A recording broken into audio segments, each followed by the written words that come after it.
tale of two neighborhoods, the other being the Milwaukee neighborhood known as Bayview, which is just south of our harbor. Second wave of Italian immigrants come to this neighborhood, and most of them find work in a steel plant that operates on the southern edge of Milwaukee's harbor.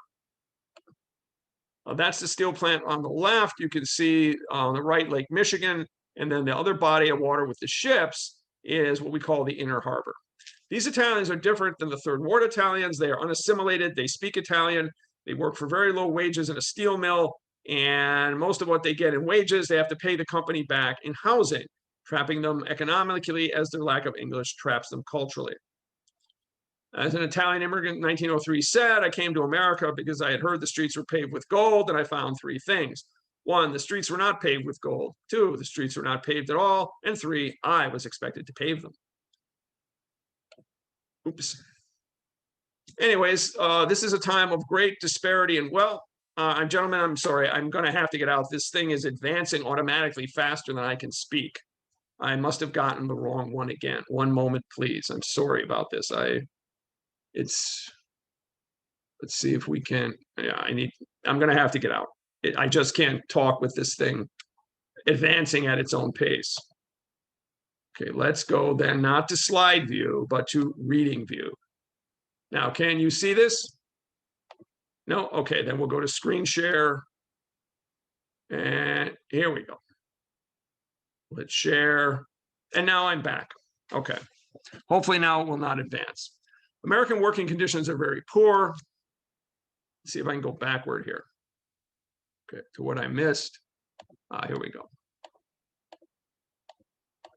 Okay, that's how the immigrants feel. Income inequality is an issue then as well. This is an era known as the Gilded Age, in which the richest 1% of Americans earn roughly 18% of all income. Does that sound familiar? Does that sound like something we're dealing with today? The rich own most of America then as well. The wealthiest 2% own 33% of the nation's wealth. The bottom 40% had no wealth at all. The ultra wealthy, just as they're doing today, you can see this gap. American working conditions are poor. There's no federal minimum wage, no child labor laws, no health and safety laws, no unemployment compensation or workman's compensation or Social Security, and 50,000 men a year die of preventable industrial accidents. So some people turn to socialism. The Socialist Party of America is formed in 1901. And until World War I, it has numerous elected officials in the U.S., especially in Milwaukee, where we had sewer socialists. This group favors democratic socialism in pursuit of honest government and efforts to improve public health, cleaning up cities with new sanitation systems, city-owned water and power systems. Does democratic socialist sound familiar? Milwaukee will elect America's first socialist mayor, Emil Seidel, in 1910. And the first socialist congressman, Victor Berger. He will represent a district in Milwaukee until 1929. He's the Bernie and AOC of his day. And some turn to anarchism. Anarchism basically opposes all authority or hierarchical organization in the conduct of all human relations. Their slogan says it all: no gods, no masters, against all authority, anarchism. Some forms of anarchism are violent. They are known as propaganda of the deed. These include bombings and assassinations of enemies of the people, designed to ignite the spirit of revolt and to expand support for anarchist movements.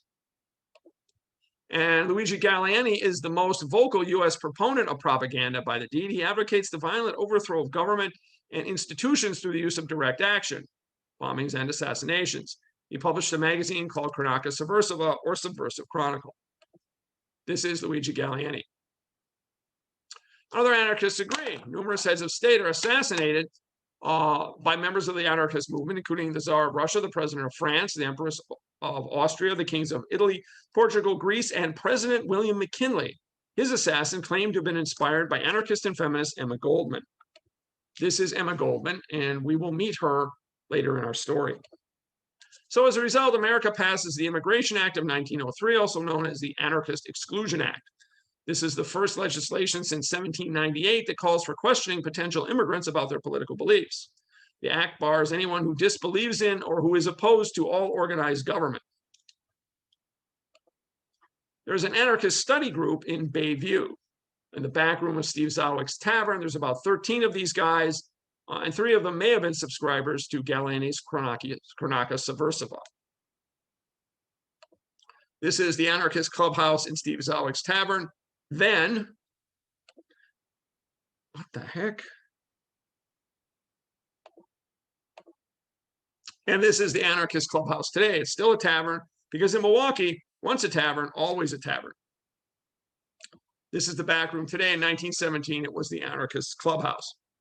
Enter a man named Giuliani. Agostino Giuliani is born in 1881 in Italy. He is a classmate of Benito Mussolini. He's ordained a Catholic priest in 1903, and in 1909, he converts to Methodism. This is August Giuliani.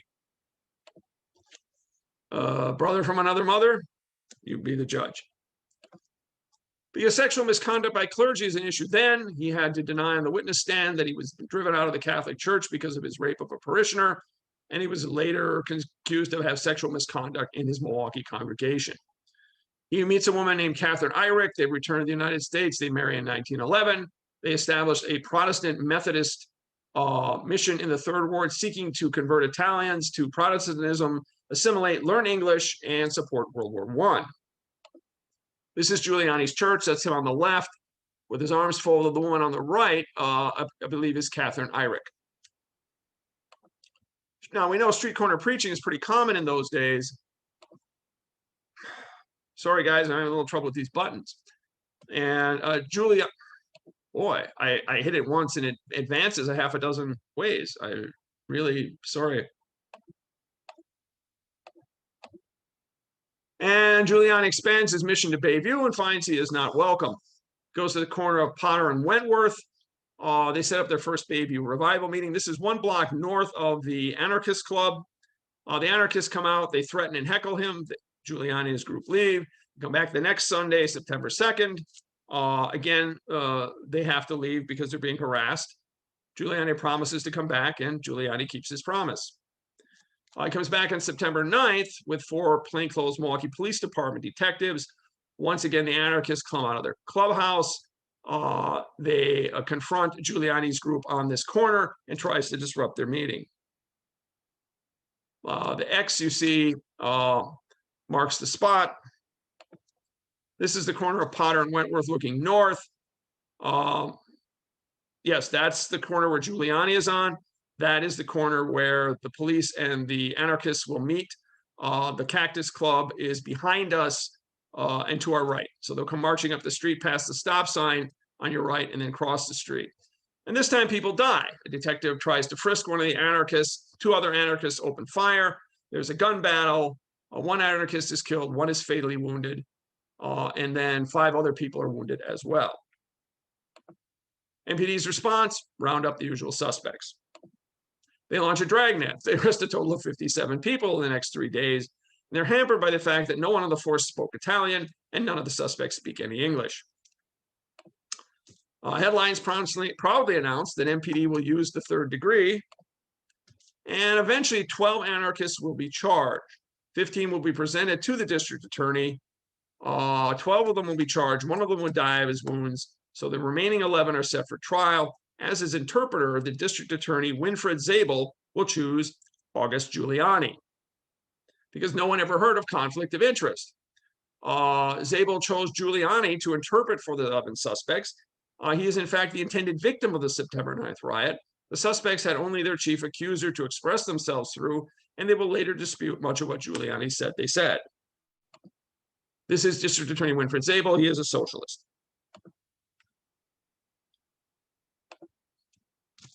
On Saturday, November 24th, 1917, Giuliani is out of town for a speaking engagement. He leaves his assistant, Maud Richter, in charge of his church, the one you saw earlier. Erminia Spicciati, the scrub woman, and her 10-year-old daughter, Josie, arrived to start cleaning around 8 a.m. This is Giuliani's church in the 1950s. It's across the street from the Westin Hotel, right next to our most prominent landmark, the U.S. Bank building, and it's right about here. And the bomb is found around 10:30 a.m. Josie goes out the window. She sees a package. She tells her mother. At 11 a.m., Erminia looks at it. She recognizes it as a bomb and does absolutely nothing. She just goes home. Around 3 o'clock, she notifies Maud Richter at another Giuliani facility. That's Erminia and Josie on the left and Maud Richter on the right. So Maud returns to the church and finds the package. She believes it to be a bomb. She can't pick it up, so she lugs it to the basement, banging it on the steps along the way. She takes it apart, looks inside, sees a yellow powder-like substance, and then puts the bomb back together. At 5:20, she claims she calls the police. The police say they never got the call. The bomb has been sitting there since 8:30 in the morning. It's been there for 11 hours. At 7:20, she decides to send the church handyman, Sam Mazzoni, to the central police station with the package. This is the Mazzoni puts the bomb on his shoulder. Several times he puts the bomb on the ground and sat on it to rest, and he also dumped it on the sidewalk twice. This is the location of the two respective locations. That's the Italian Evangelical Church, and then you can see the former Milwaukee Police Department Central Station. And in this picture, the police station is the building on the right. The structure that looks like a castle is an armory. And to the far left, we have the distinctive spire of St. Mary's Church. If we go to the same corner today, this is the same view. There's St. Mary's Church, and there's this parking structure. And there's a bank on the side of where the police station was. And the entrance to the police station is about where the entrance to the bank is. And Mazzoni delivers the bomb. He walks in around 7:30 and says, "This is a bomb. I found it under the church." He's pulled into another room to translate for an Italian suspect because nobody in the police force speaks Italian. At this point, Desk Sergeant Henry Decker takes the bomb into the office of Lieutenant Robert Flood, points it at another detective, and says, "Look at the new kind of bomb I've got." Flood says, "Get that thing out of here. Don't fool around with anything like that." But he doesn't exactly tell him where to go or what to do.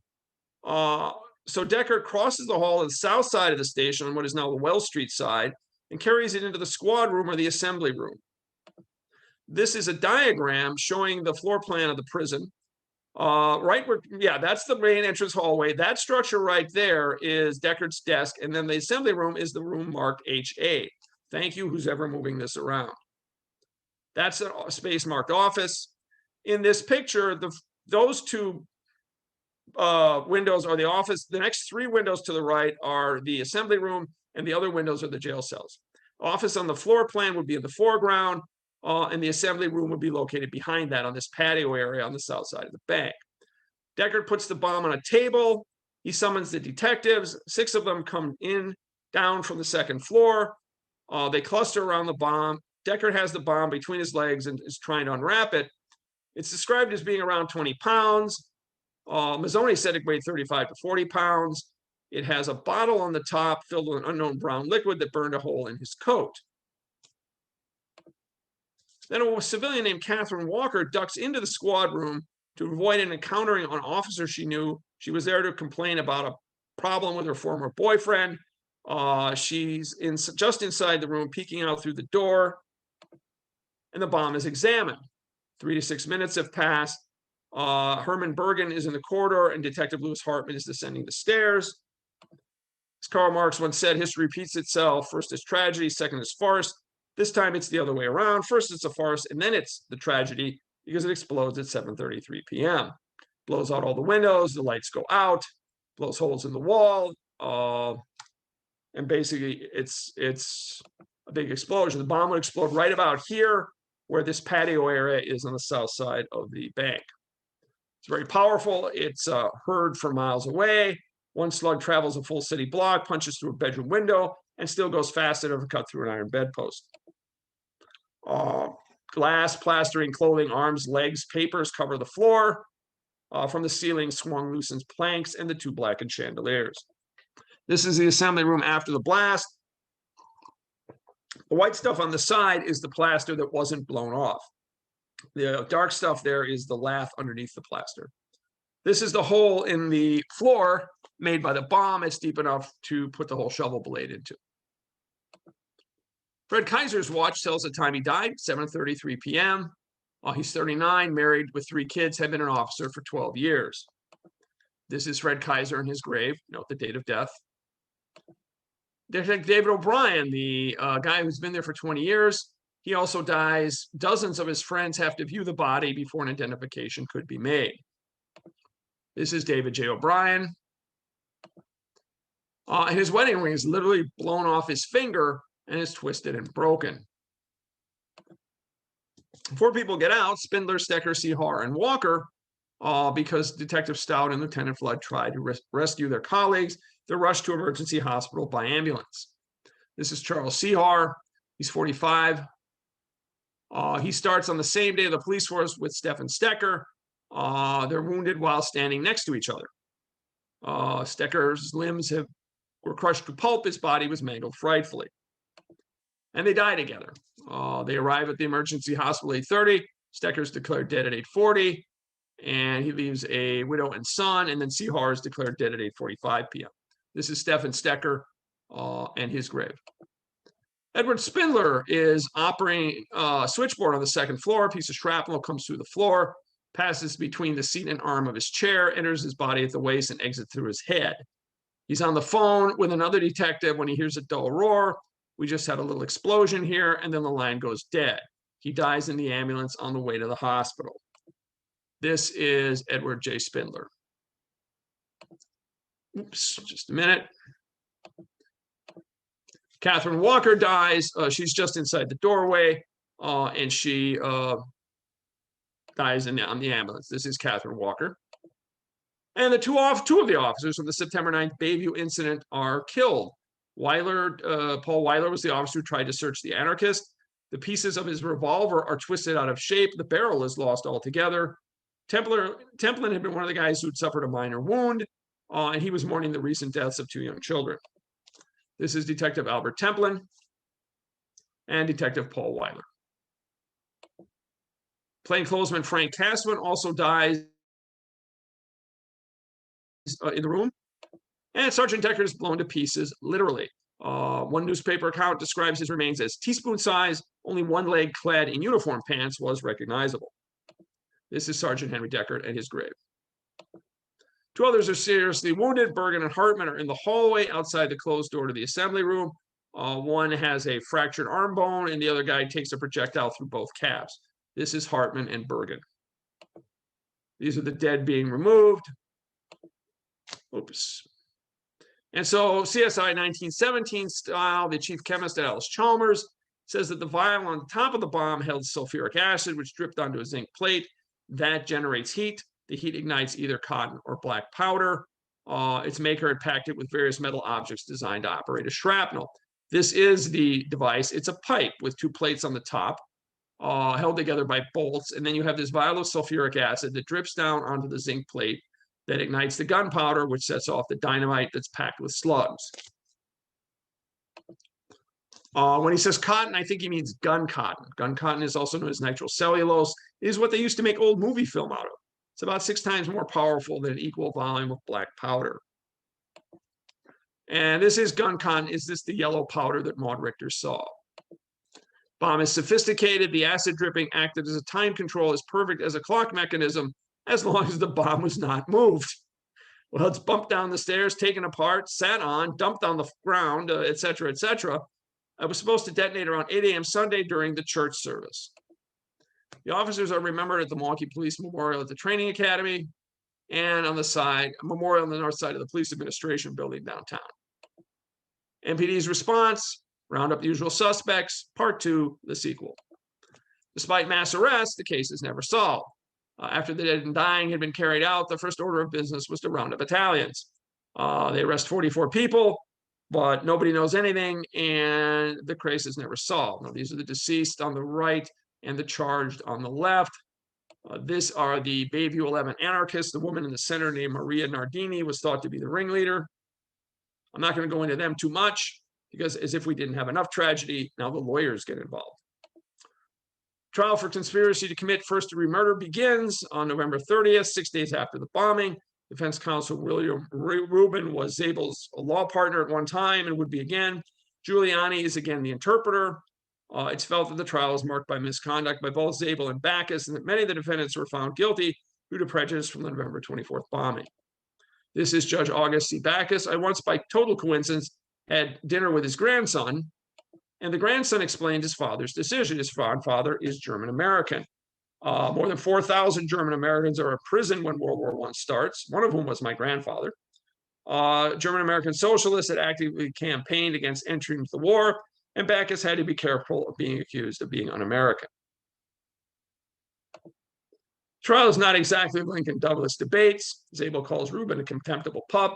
Rubin threatens to punch Zabel in the nose. Zabel says, I object to this cheap comedy. Rubin says, I object to this cheap criticism from this cheap district attorney. The anarchists lie too. Rubin tries to show their attack on Giuliani was based on insults to the Catholic Church. Rubin tries to show the anarchists were defending the honor of the Catholic Church, even though the defendants admitted on the stand they did not believe in the same church they were supposedly defending. Justice is swift. The jurors deliberate for a total of 17 minutes. That means they took maybe 90 seconds considering the guilt of each defendant. All 11 are sentenced to 25 years. There's an attempt after the trial to harm the assistant district attorney, Frederick Grohl. A man comes out of the darkness and points a gun at the back seat of his car where he usually sits. Their car is full of women. They begin screaming. Their car hits the garage and the man flees. This is the house today. In the back, you can see the garage. As an attempt to kill Zabel.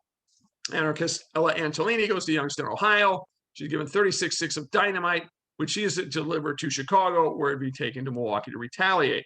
Pullman Porter sees the dynamite. Ella was arrested in Chicago.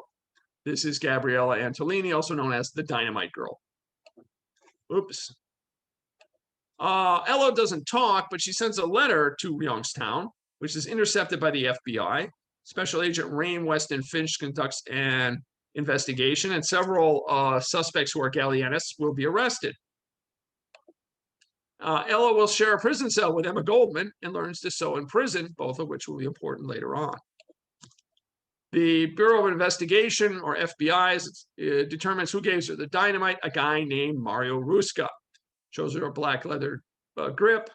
Well-dressed man named Carlo Lodi had summoned her to Youngstown, become her lover, and put her on the train to Chicago.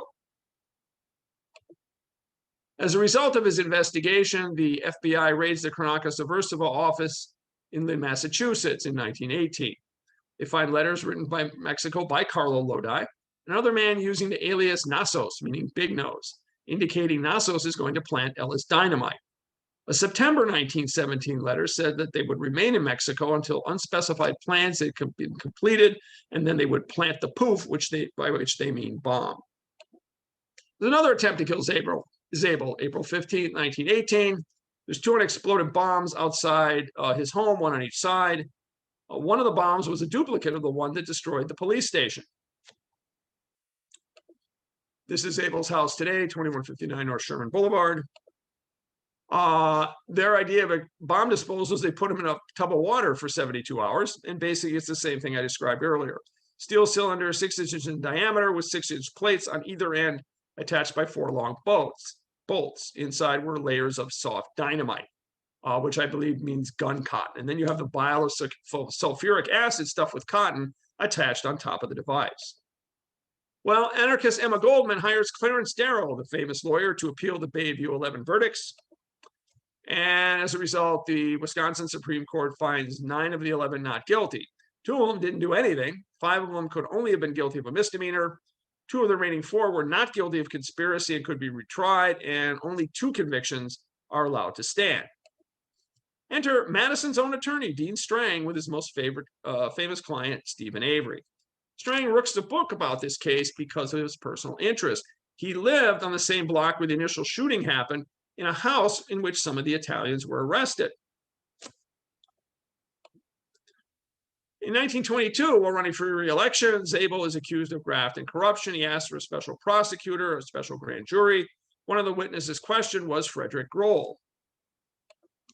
And now we know why they stopped trying to kill the DAs. Grohl and Zabel go to Chicago and ask Darrow to intercede with Chicago anarchists and persuade them to call off the attempts on their life. In exchange, the DAs promised to alter the trial record in such a way that the 11 would be found not guilty on appeal. Even though it doesn't appear they actually did that. Altering the record multiple times would have been so massive a task and so unlikely to work that it seems unlikely. What basically happened was Zabel and Grohl probably knew the case wouldn't stand up on appeal. They told Darrell they would do something to make sure that what was going to happen anyway would happen, and as doing so, they managed to save their lives. As a result of this and other attacks, Congress passes the Immigration Act of 1918, defines anarchism broadly enough to cover all forms of activity related to its advocacy. The Bayview 11 are deported. Three of them will actually sneak back into the United States and remain in the USA for the rest of their life. Ella Antolini was not deported. She died in New York in 1983. Remember the part where she learns how to sew? She becomes an employee at a high-end bridal salon on the East Coast, and she is one of 30 women who will sew Princess Grace's 1956 wedding gown. Because global pandemic is a problem then too. This is the period of the 1918 flu pandemic, which infected about 500 million people in 4 successive waves, killing somewhere between 17 million and 50 million people. Does this look familiar? Why, yes, it does look familiar. The 1918 virus may also have come from China because they hired large numbers of Chinese laborers to work behind Allied lines during World War I. Hopefully, COVID won't get this bad. 17 million people died in India. In the United States, somewhere between 500,000 and 675,000, although we have already reached the 500,000 mark. Because then, as now, the more things change, the more they stay the same. Masks were an issue then as well, as were restrictions on public gathering.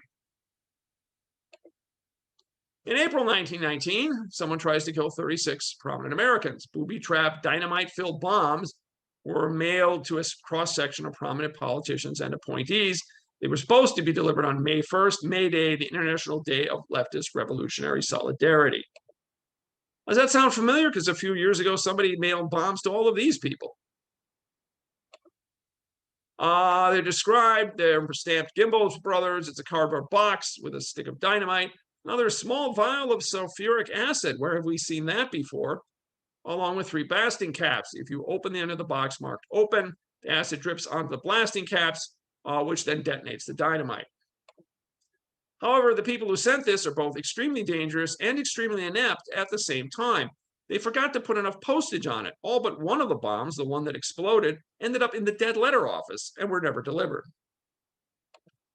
These are the intended victims: the governor of Mississippi, the postmaster general, congressman, police commissioner, district attorney, mayor of Seattle, former senator, Supreme Court justice, the mayor of New York City, U.S. senator, district judge, J.P. Morgan, a senator, the attorney general of the United States, John D. Rockefeller, another mayor, another senator, a governor, the secretary of labor, etc., etc.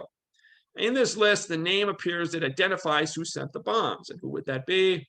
Raym Weston Finch, because he's the guy who leads the investigation into the Youngstown dynamite and leads the raid on Cronaca Subversiva. He's a guy who specifically has ticked off the Gallienists.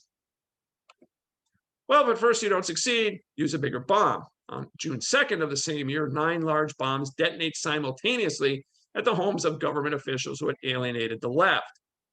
These use up to 25 pounds of dynamite, are packaged with heavy metal slugs designed to act as shrapnel. This is a list of those targeted: Roman Catholic Church, an industrialist, the mayor of Cleveland. The most important one is at the bottom, Attorney General A. Mitchell Palmer, the guy who was already targeted. This is Alexander Mitchell Palmer. If at first you don't succeed, try to kill him again. At 11:15 p.m., he and his wife are preparing for bed when there's a huge explosion that blows off the front of his house. He just narrowly escaped being hurt. He had been reading near a front window of an upstairs room. This is his house after the bomb.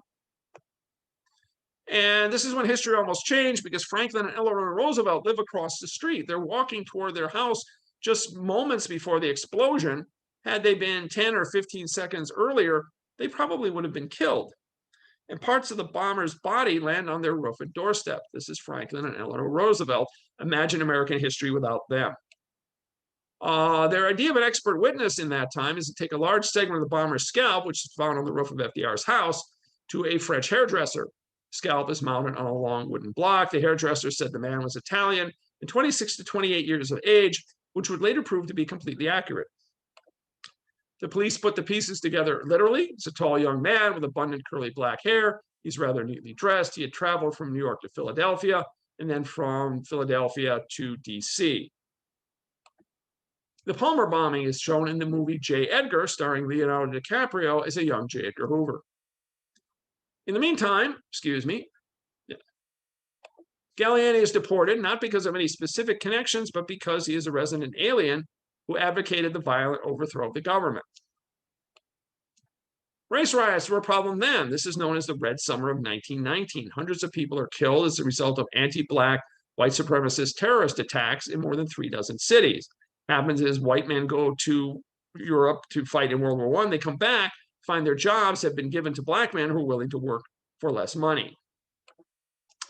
Riot sweep Chicago. Does that sound familiar? Because then, oops, I'm sorry, this thing is very touchy for some reason. And now, the more things change, the more they stay the same. The Bureau of Investigation swings into action.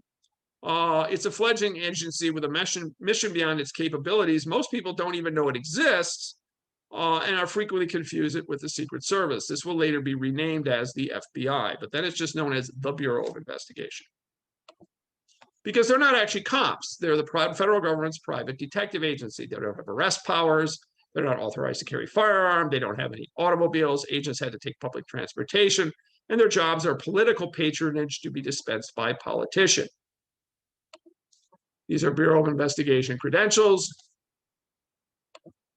It grows rapidly, but it's still very small. It starts out with 24 people authorized to investigate interstate commerce and antitrust cases only.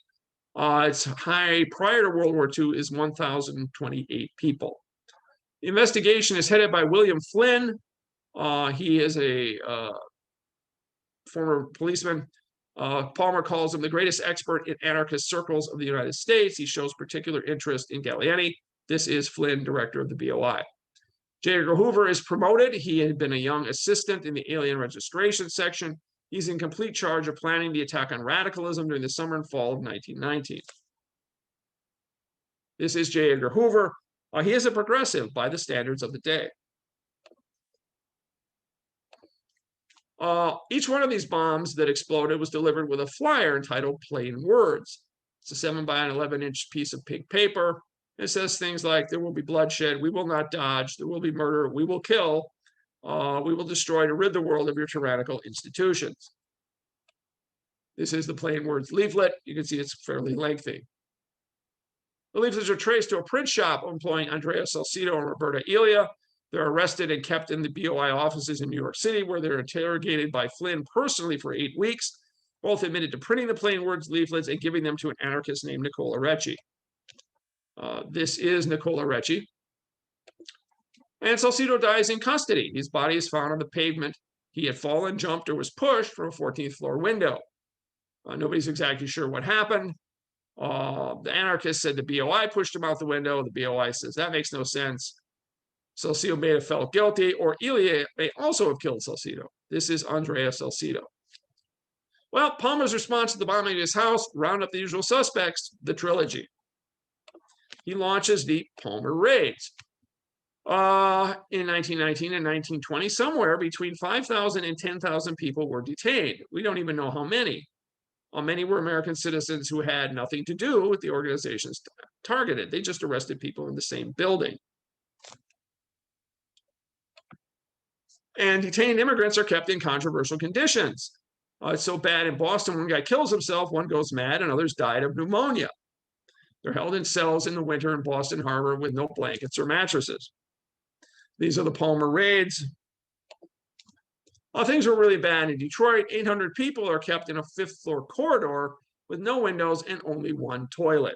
They're also held incommunicado. They're not allowed to communicate. Does that sound familiar? Palmer's opting for deportation because if you deport enough people, you will eventually deport the right ones. Deportation bureaucrats made deportation rulings. Their decisions are final. There is no due process, but the deportation orders have to be signed by the Secretary of Labor, Louis Post, who refuses to deport anyone without evidence of leftist activities. These are Palmer raid detainees awaiting deportation at Ellis Island. As a result, Post is impeached. Testifies before Congress, defends, and he turns the whole thing around. The press applauds his actions. Palmer is blamed for the negative aspects of the raids. This is Secretary of Labor Louis Post. However, as a result of this, Emma Goldman and her lover Alexander Berkman are deported to Russia. On this ship, the U.S. Army transferred Buford, also known as the Red Ark. And the Buford is a ship used in the Buster Keaton silent film classic, The Navigator.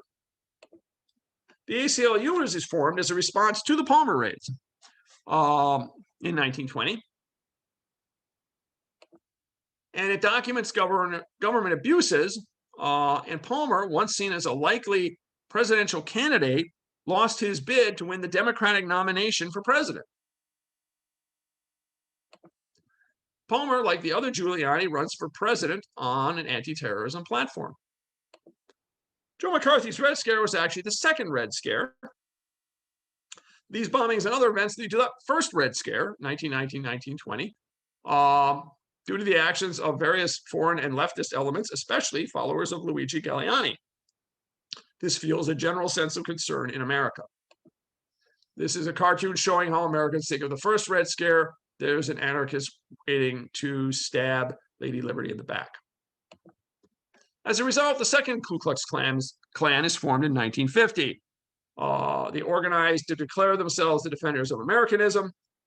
It's opposed to Jews, blacks, Catholics, Southern and Eastern European immigrants such as Italians, Russians, and Lithuanians, many of whom were Jewish, Orthodox, or Catholic, as well as communists, anarchists, socialists, and labor unions. The KKK becomes so powerful it actually marches down Pennsylvania Avenue in Washington in 1925. It's formed in Wisconsin, and even many Milwaukee socialists joined the Klan out of their contempt for Catholicism. The Klan is only around for a few years and disappears by 1928. Not only do they march down Pennsylvania Avenue, they march down King Street in Madison on December 5th, 1924. Basically, they convinced the mayor to issue a permit for a parade. They promised to maintain order in the city's Italian neighborhood known as the Greenbush.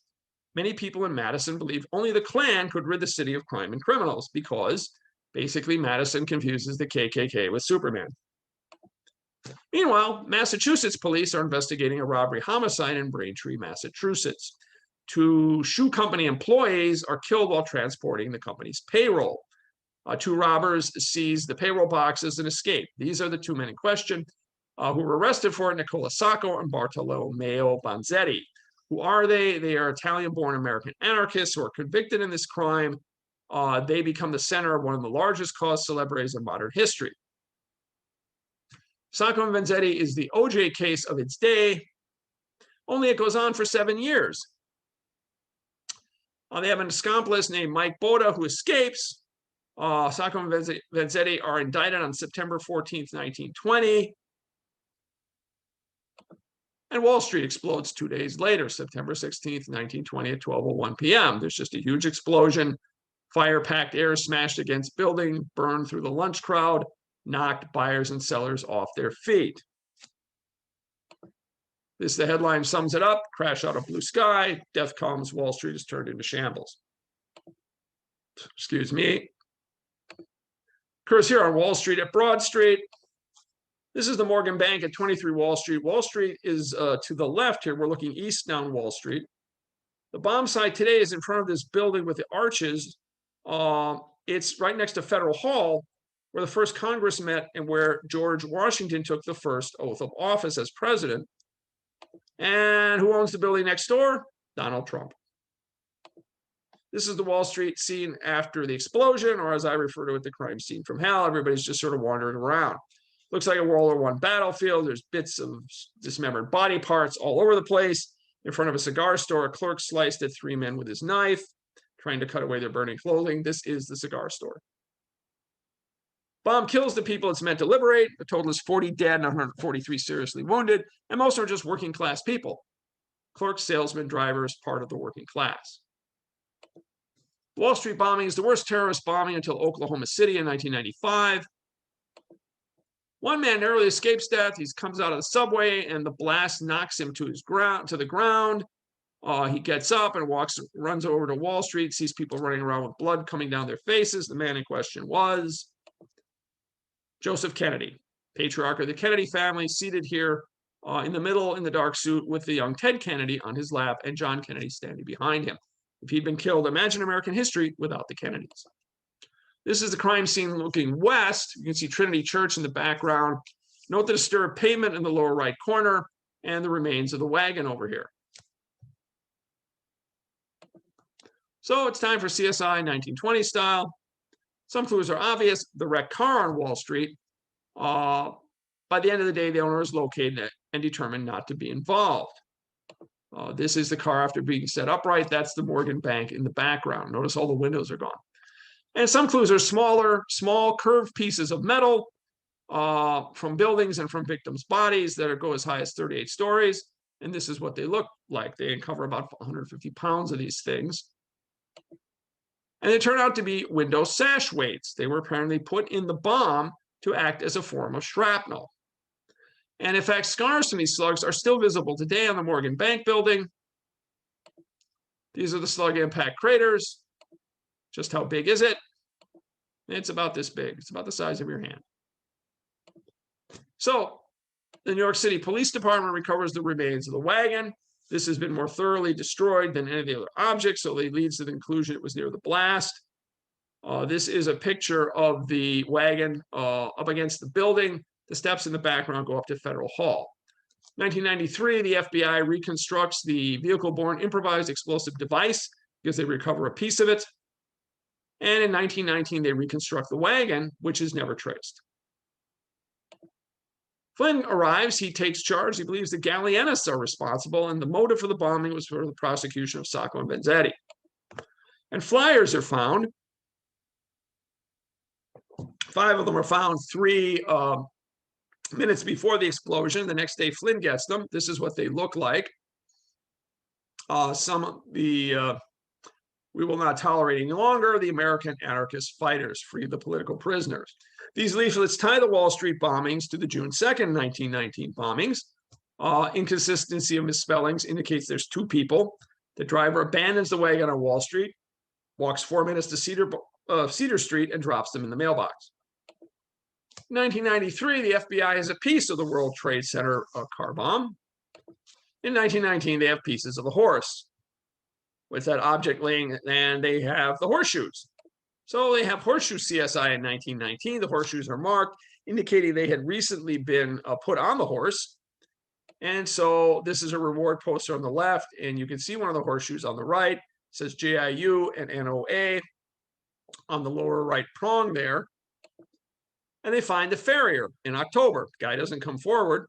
Around noon the day before the explosion, a man had driven a horse and wagon into his shop and had a new pair of shoes nailed to the hooves. Can only vaguely remember him. So the BOI shows him a few photographs, more than 3,000 pictures. It takes 2 weeks. He picks out 5, which he said resemble the driver. From this, they make a composite photo. He provides a description. He's 28 or 30 years old, 5'6", broad shoulders, dark hair, dark complexion, wears a golf cap and a khaki shirt. This is a drawing of the Wall Street bomber. The case is never officially solved. Wall Street bombing remains a mystery.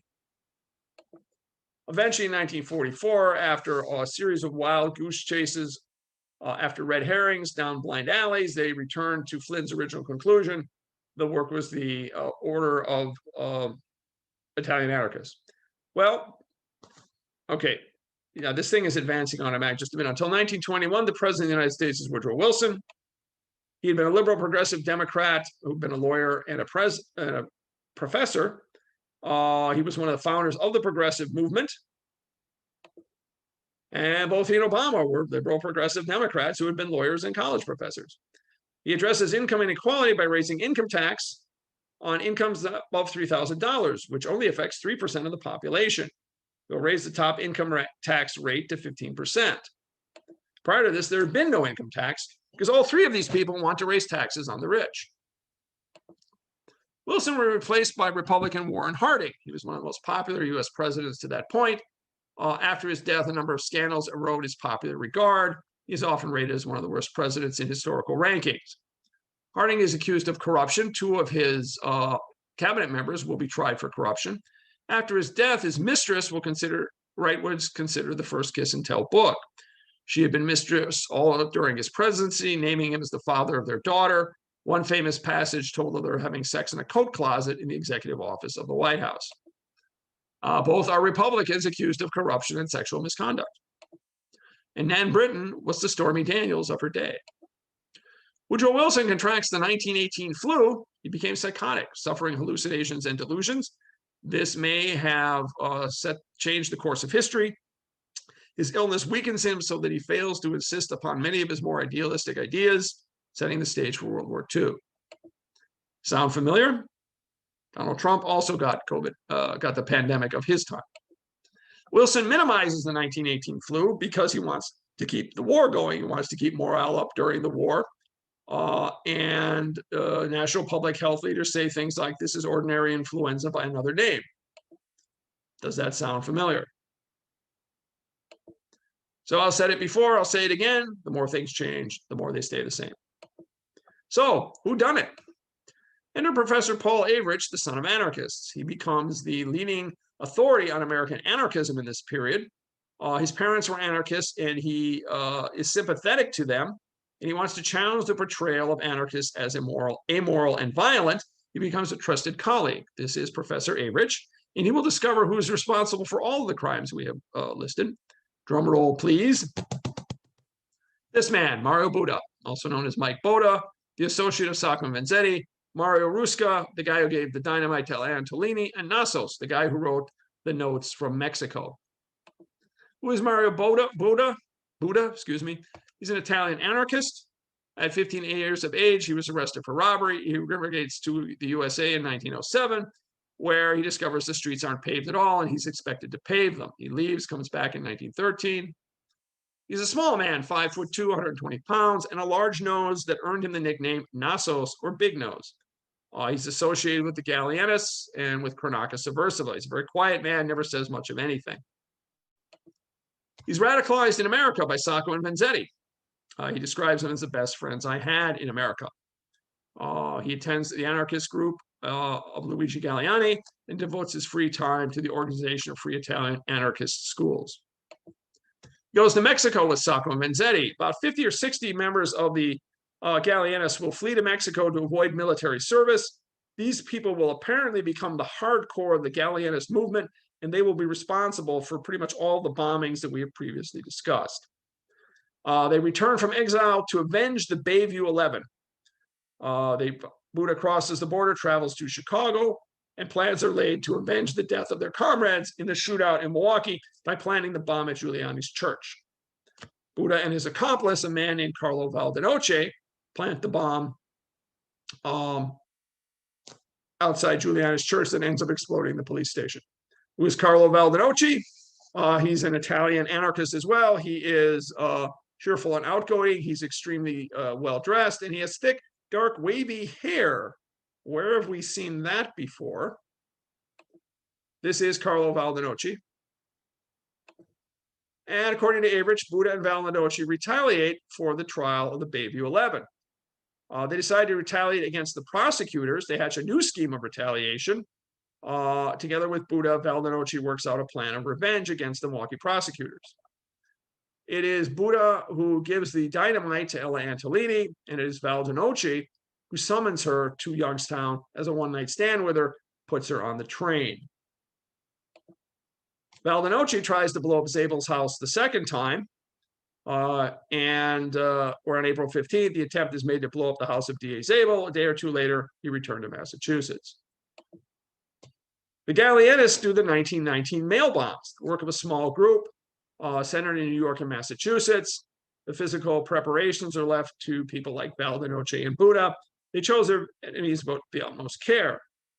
Excuse me. Buddha, Valdenocci, Sacco, and Recchi do the 1919 bombs. Again, we have this circle of about 40, 50 guys. This includes Sacco and Vanzetti, Buddha, Valdenocci, and Nicola Recchi, who lost his left hand while making bombs.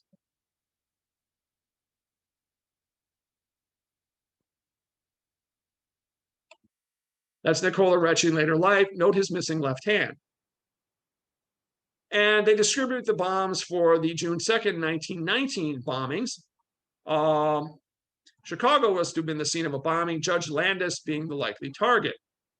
Judge Landis is Kennesaw Mountain Landis. He's the guy who sentenced Ella Antolini, and he is the first commissioner of baseball. Valdenocci is not arrested because he's dead. He's the guy who blows himself up on Palmer's front porch. He tells people he's going to do that. He's planning a trip to D.C., and he's never heard from again.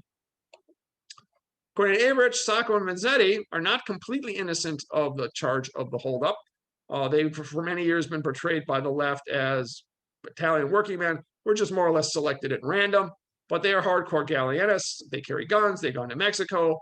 They were known associates of the plot participants. Both were ultra-militant believers in armed retaliation.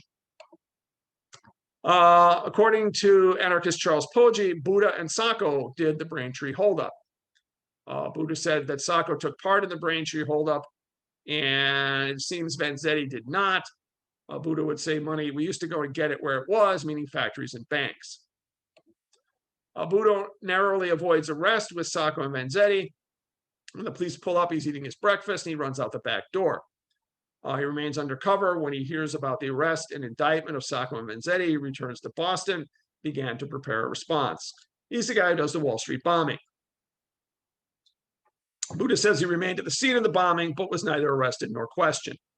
He does not appear in any of the reports of the Wall Street bombing. Buddha gets away with it. He then leaves the United States and never comes back. What is this? A couple of days after the bomb had gone off. This is a Wall Street bombing suspect police sketch. Could be the same guy. And I call this a Zapruder from New York. Is that Buddha or the guy in the sketch on the far right? He's wearing a golf cap and a khaki shirt. And the guy on the far left walking directly towards the camera, that looks a lot like Buddha. That looks like Nassos, a guy with a big nose. Because there may have been two bombers. The store clerk who stole the stamps that the leaflets were made from said there were two guys, one tall and one short. The leaflets were composed by two different people. And some witnesses to the Wall Street bombing said they saw two men, driving the bomb wagon. And they may have done another bombing in Chicago, September 4th, 1918. We know they're there. Two men, one tall and one short, walked into the lobby of the Chicago Federal Building, planned a bomb. It explodes, kills 4 people, wounds 75 more. The bomb almost killed another famous American. This is the Chicago courthouse and main post office and the bomb damage to it. Walt Disney, who was working as a substitute letter carrier and was almost killed by this bomb. Well, Giuliani will have his revenge. His classmate Mussolini will come to power in 1922. And if Buddha thought he had problems in the USA, he gets sentenced to 5 years in prison. He's set free, and that's it. He drops out of anarchism. These bombings are responsible for restrictions on immigration. We have a system that favors immigrants from Western countries and severely restricts immigration from Southern and Eastern Europe, where anarchism was thought to be common. Sound familiar? Great minds think alike. When British Muslims read the words of anarchists put on trial a century ago, they say it was written 100 years ago, but it is happening today to the Muslims. Brothers from another mother? We'll see. In both cases, they act out of revenge. Oops. Eventually, the anarchist attacks cease simply because life gets better. Many anarchist grievances are addressed by steady reforms. Trade unions are legalized, an 8-hour working day, greater safety precautions, and compensation for the injured. And because the Allies are attrited, 9 of them die from their own bombs, 9 are deported, many others leave the country, and about 50 of them, about half are gone by death or deportation. So it's like deja vu all over again, because we may be approaching the same tipping point. We now have about 13% of the US population are immigrants. That's only somewhat below what it was at its peak in 1910 at 14.7. You can see here immigration is now climbing up to about the same peak it was in 1910. And as we know, we have a lot of anti-immigration sentiment in the country. This, however, is Buddha's legacy to mankind. His wagon is the first car bomb, or vehicle-borne improvised explosive device. An inconspicuous vehicle, anonymous in any urban setting, to transport large quantities of high explosive into precise range of a high-value target. Buddha's wagon is the first of all car bombs. So let's go back to the place where it all began. Milwaukee Police Memorial Ceremony, November 24th, 2017. You can make a movie about this, and someone did. It's called No God, No Master. It's a 2012 American independent crime suspense thriller. This includes references to Sacco and Vanzetti and the 1920 Wall Street bombing. David Strathairn stars as William Flynn. Oops, excuse me again. These are the actors playing Hoover on the left and Palmer on the right. Covers the 1919 bombing. It was filmed in Milwaukee for 24 days in 2009. 42 different locations, many of which I recognize. The Wall Street explosion will take place at the corner of Water and Michigan in downtown Milwaukee. Well, that's it. I'm done. I do have a bibliography if you would like to see the sources for my information. These are the two main books written on it. One, the Milwaukee Police Station bombing by Robert Tanzillo, and the other, Strang's book, Worse Than the Devil. There's an interview with Strang on the internet on PBS. The November 2017 issue of Milwaukee Magazine. The True Detective Magazine September 1932 issue, and this little booklet, Anarchy in Bayview. I met the woman who wrote it. This is the issue of True Detective. That's a picture of the squad room. It's about the closest I could get. There's Averich's book, Sacco and Vanzetti, The Anarchist Background and Anarchist Voices. There's a book about Wall Street and a PBS American Experience documentary. These two books are about the early history of the Bureau of Investigation and J. Edgar Hoover's involvement. These are two other books I consulted. My previous lecture on this subject is on YouTube. Detective Templin's granddaughters attended. The family did not know exactly how he died. They knew he died in the bombing, but they knew nothing else about it. So the slide you've been waiting for, this is the end. Any questions? Great. Thank you, Jim. Anybody have any comments or questions for Jim? Go ahead and unmute yourself if you can. I think you should be able to.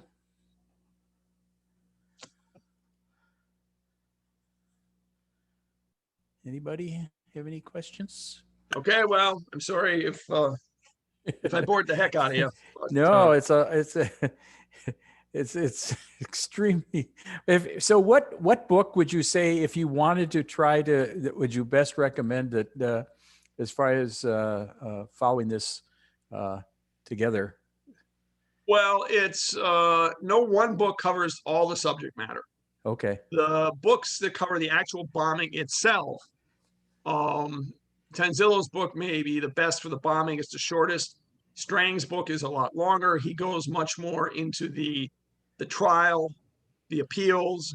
If you're really interested in, Wisconsin appellate law in 1919, there's plenty of that there. Okay. The best book for the early history of the Bureau of Investigation, let me go backward in here. Is the one, Hopeless Cases. This one isn't in print anymore, but it is available on Google Books. We'll go back to, let's see. Yeah, these are the two books on the bombing itself. Strang's book is longer and covers it in greater depth. Let's see. The True Detective story is actually the source of much of the information about the bombing. It was almost completely forgotten about almost as soon as it happened. In fact, so was Wall Street. A reporter who went to Wall Street 5 years after the bombing asked people what those pockmarks in the wall of the Morgan Bank were, and no one could tell him. And a lot of the information there, unfortunately, is not completely accurate. So Averich's book, the best one would be Sacco and Vanzetti, The Anarchist Background. The Wall Street Bibliography, there is only one book. And In Search of Sacco and Vanzetti, that covers the case well. And I believe that's where I found out that Ella Antolini ended up sewing Princess Grace's wedding gown. And I had to put that in there. I alter the program for whoever I'm presenting it to. I originally did it for the Milwaukee office of the FBI, so I covered their involvement in both cases to a greater extent. And now, as many events occur in our time that were the same thing that happened in their time, income inequality, rise of socialism, race riots, global pandemic, et cetera, I put in things that show how we're living in a time that very closely parallels what they lived through. They also had wildfires in those days too. So just like in California today. So the Milwaukee bombing was like the start of all of the bombings that, happened. According to Averich, yes, but there is evidence for Gallienist bombings before this, including one with Buddha in San Francisco in 1916. A bomb similar to the Milwaukee bomb was planted at what was called a Preparedness Day parade by a man who matches the description of Mario Buddha, and 2 men were unjustly convicted of that as well. Gallieni, before he was deported, told federal authorities, I know with absolute certainty that the 2 guys who were convicted of this San Francisco bombing are not guilty, but I can't tell you who the real bombers are. Give you an example of how the anarchists are determined. In 1916, 300 of Chicago's elite meet for dinner at the Palmer House restaurant to honor Archbishop Mundelein. All of them soon start to feel ill. A doctor recognizes the symptoms of arsenic poisoning. He administers first aid, which means that 300 of Chicago's elite are vomiting in the restroom. It turns out that the cook was an anarchist named Nestor Dandolo. He poisons all of these people and he escapes. He vanishes into the anarchist underground until he dies of natural causes. I believe that one of his major sources of information was Ella Antolini. He covers her in great detail, even though she doesn't do all that much. And Ella was a good-looking woman, and men like to talk to good-looking women. And men are men, even if they're anarchists. And that's about the time she enters the anarchist struggle. She shows up just after the Milwaukee bombing to get the bomb that's going to retaliate against Zabel. So I thought about covering these other crimes, but it just got to be too much. Yeah. Averich just starts out with them. I think they were probably active in this before that, but I have no specific proof to that effect. Okay. Yeah. Go ahead. This is Rich Pronick. I have a couple questions. I guess, Sure. First of all, how the police handled the suspected bomb before it blew up. It kind of seems like a comedy of errors. Was there really just like no experience in dealing with explosives or potential bombs? And the second question is, because there was a series of bombings after the Milwaukee bombing, what did like the Bureau of Investigation or some police organization kind of undertake the methods to detect, diffuse and deal with bombs as we kind of see today with managing explosives and terrorist threats? Well, the answer is yes. It is the reverse of Karl Marx. It starts out as farce. It's unbelievable what these people do, and I cannot explain their actions. Stuff like this still happens. I'll give you an example. When I was a policeman at UW Milwaukee, there's a knock on the back door once. I open the door. There's a kid standing there, and he holds out this object to me, and he says, "Here, I think this is a bomb." And I looked at him, I said, "Why did you bring it here?" And he couldn't answer the question. I once went out to the city of Brookfield Police Department, which is in Waukesha County. I park in the lot, and every single parking space had a big sign that said, "Warning, if you have what you believe to be an explosive device, do not bring it into the police station." And the only reason those signs are there is because somebody probably did exactly that. People who will expect the police to come out and take their stolen bicycle report in person will, for some inexplicable reason, take the bomb and take it to the police station. I cannot explain it. I mean, it is almost comedy right up until the moment the bomb goes off. Maud Richter bumps it down the steps, takes it apart, puts it back together.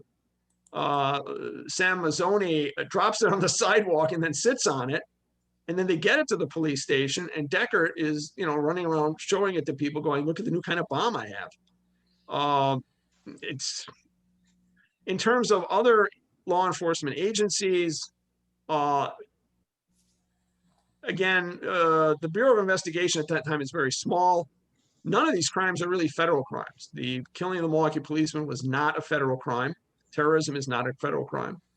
And the Wall Street bombing, the only justification the Bureau has for getting involved is the damage done to Federal Hall. It's a federal building, and that gives them federal jurisdiction. The Bureau of Investigation is very small. Its authority is extremely restricted, and is not the Bureau of today. It will have tremendous corruption problems during the administration of Warren Harding. And in terms of building up expertise in bomb disposal, yeah, we've gotten a lot better at that. But again, people still bring bombs to police stations. Okay, thank you. Yeah, very interesting. Well, I'm going to stop the recording right now, and just to let you know that I'm going to